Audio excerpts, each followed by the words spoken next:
নরসিংদীতে খালেদা জিয়ার সুস্থতা কামনায় কোরআন খতম ও দোয়া মাহফিল অনুষ্ঠিত হয়।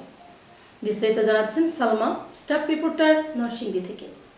নরসিংদীতে বিএনপি চেয়ারপারসন ও সাবেক প্রধানমন্ত্রী বেগম খালেদা জিয়ার সুস্থতা ও দীর্ঘায়ু কামনায় কোরআন খতম ও দোয়া মাহফিল অনুষ্ঠিত হয়েছে।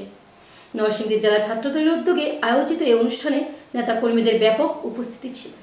প্রধান অতিথি হিসেবে উপস্থিত ছিলেন জেলা ছাত্রদলের সাবেক সদস্য সচিব মাইনুদ্দিন ভূঁইয়া, অ্যাডভোকেট শাহজাহান সহ শহর ও উপজেলা ছাত্রদলের বিভিন্ন পর্যায়ের নেতারা বক্তব্য রাখেন। তারা খালেদা জিয়ার দ্রুত আরোগ্য কামনা করেন এবং তার রাজনৈতিক জীবনের গণতন্ত্রে অবদানের কথা স্মরণ করেন। দিন যাবত অসুস্থ, তাকে দেশের বাইরে যেতে দেওয়া হয় নাই, চিকিৎসা নিতে হয়েছে জেলে থেকে।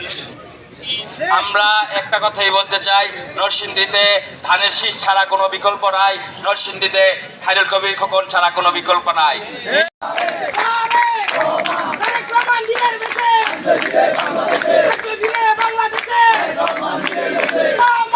প্রধানমন্ত্রী দেশনেত্রী বেগম খালেদা জিয়ার অসুস্থ এবং আশুরূপ মুক্তি উপলক্ষে আজকে জেলা ছাত্রদলের উদ্যোগে দোয়া মাহফিলে সবাই মন থেকে দোয়া করি দেশনেত্রী বেগম খালেদা জিয়া আগের ন্যায় সুস্থ হয়ে বাসায় ফিরে যায় এবং দেশবাসীর সবাই পক্ষ থেকে আমরা দোয়া চাই।